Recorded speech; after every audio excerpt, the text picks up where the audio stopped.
झांसी की police line में बुधवार को मॉक ड्रिल का किया गया आयोजन, जहां शाम 4:30 बजे हुआ तेज धमाका। ब्लास्ट होते ही बजा तेज सायरन, जो जहां था वहीं पर लेट गया। धुआं उठते देख फौरन फायर ब्रिगेड व पुलिस को दी गई सूचना। थोड़ी ही देर में मौके पर पहुंच गए बचाव कर्मी। उन्होंने 10 मिनट में आग पर पा लिया काबू।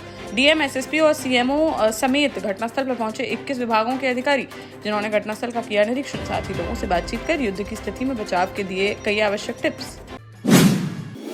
बुधवार को जालौन जिले से बड़ा दर्दनाक हादसा आया सामने, जहां एट थाना क्षेत्र के नेशनल हाईवे 27 पर गिरथान गांव के पास तड़के सुबह करीब 5:30 बजे डिवाइडर तोड़कर ट्रक से टकरा गई बेकाबू कार और टक्कर के बाद जागिरी खाई में। हादसे में डॉक्टर ब्रजेश, उनकी पत्नी, बेटा बेटी समेत परिवार के 6 लोगों की मौके पर ही हो गई दर्दनाक मौत, जबकि 2 घायलों को कानपुर के लिए कर दिया गया रेफर। बताया जा रहा है कि बहराइच का रहने वाला एक परिवार अपने घर मोतीपुर से जा रहा था बेंगलुरु। तभी तड़के सुबह जालौन में चालक को अचानक से नींद की झपकी आने की वजह से हो गया है हादसा। पुलिस ने शवों को पोस्टमार्टम के लिए भेजकर मामले की जांच की शुरू।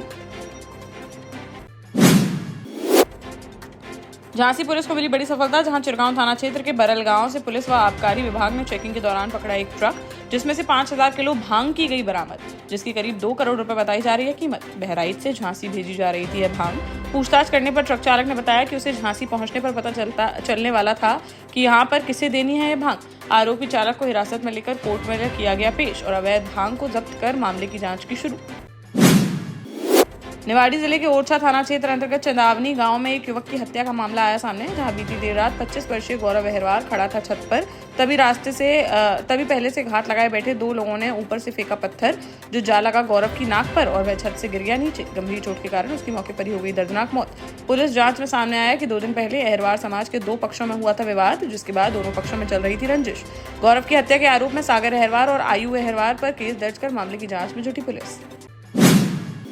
महोबा के चरखारी थाना क्षेत्र में गौरहरी गांव में के रहने वाले 29 वर्षीय रमेश चंद्र श्रीवास की तालाब में डूबने से हो गई मौत।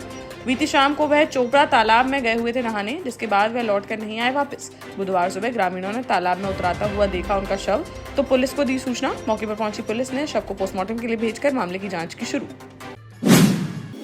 झांसी में लगातार तीसरे दिन पुलिस व बदमाशों के बीच देखने को मिली मुठभेड़, जहां बुधवार सुबह करीब 5:30 बजे पुलिस को 2 वांछित बदमाशों के बबीना थाना क्षेत्र के चर्च रोड के पास ग्राम मनकुआ के पहले सुनसान स्थान पर छिपे होने की मिली सूचना। मौके पर पहुंची बबीना थाना, रक्सा थाना, प्रेमनगर थाना पुलिस व स्वाट टीम ने उनकी जंगलों में शुरू कर दी तलाश। खुद को घिरता देख बदमाशों ने पुलिस पर चला दी गोलियां। पुलिस ने भी जवाबी फायरिंग करते हुए एक बदमाश के पैर में दे मारी गोली, जबकि दूसरे ने कर दिया सरेंडर। पकड़े गए बदमाशों की बड़पुरा निवासी आशिक राजपूत व चिरगांव निवासी धर्मेंद्र राजपूत के रूप में हुई पहचान। कार्रवाई कर दोनों को भेजा गया जेल। ललितपुर जिले से एक दर्दनाक सड़क हादसा आया सामने, जहां बीती रात कोतवाली सदर क्षेत्र के ग्राम बुढ़वार की रहने वाली 60 वर्षीय रत्तीबाई जा रही थी अपने बेटे से मिलने। तभी मसौरा खुर्द गांव के पास सागर की ओर से आ रही एक तेज रफ्तार बाइक ने मार दी उनमें जोरदार टक्कर, जिनकी मौके पर ही हो गई दर्दनाक मौत, जबकि बाइक सवार 2 युवक भी हो गए घायल, जिन्हें अस्पताल में कराया गया भर्ती।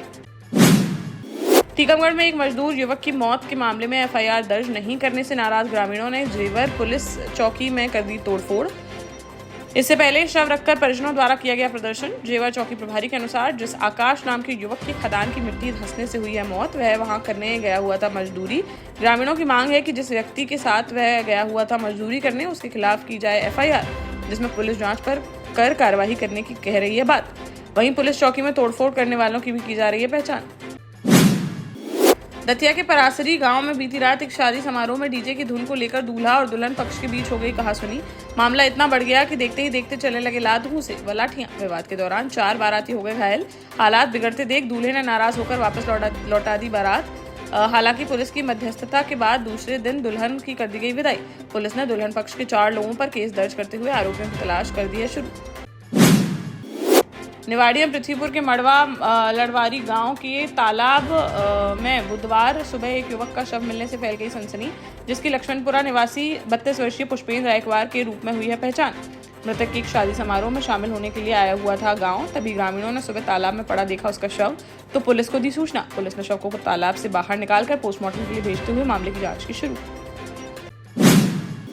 युद्ध जैसी आपातकालीन स्थितियों से निपटने की तैयारी के तहत बुधवार को जालौन जिले के उरई स्थित राजकीय इंटर कॉलेज में मॉक ड्रिल का किया गया आयोजन, जहां आम नागरिकों को हमले की स्थिति में सुरक्षित स्थानों पर पहुंचाने और प्रशासनिक तैयारियों का परीक्षण करना था इस अभ्यास का उद्देश्य। मॉक ड्रिल के दौरान जिलाधिकारी राजेश कुमार पांडे, पुलिस अधीक्षक डॉक्टर दुर्गेश कुमार, अपर जिलाधिकारी संजय कुमार समेत अन्य पुलिस व प्रशासनिक अधिकारी रहे मौजूद।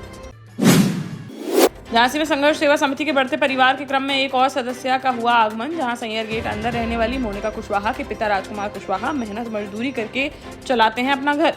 संगठन की सदस्य के माध्यम से वह बुधवार को पहुंची संघर्ष सेवा समिति के कार्यालय। यहां उन्होंने समिति के संस्थापक डॉक्टर संदीप सरावगी से अपने विवाह के संबंध में की वार्तालाप, जिसमें संदीप सरावगी ने मोनिका के विवाह में सहयोग का दिया आश्वासन। विवाह के पूर्व मोनिका को समिति की ओर से ट्रॉली बैग, किचन सेट, वस्त्र एवं अन्य उपहार देकर छोटी बहन के रूप में दिया गया आशीर्वाद। संदीप सरावगी ने कहा कि अभी तक वह अपने कार्यालय से 270 से अधिक बहनों को कर चुके हैं विदा और आगे भी इस कार्य को अनवरत रखेंगे जारी।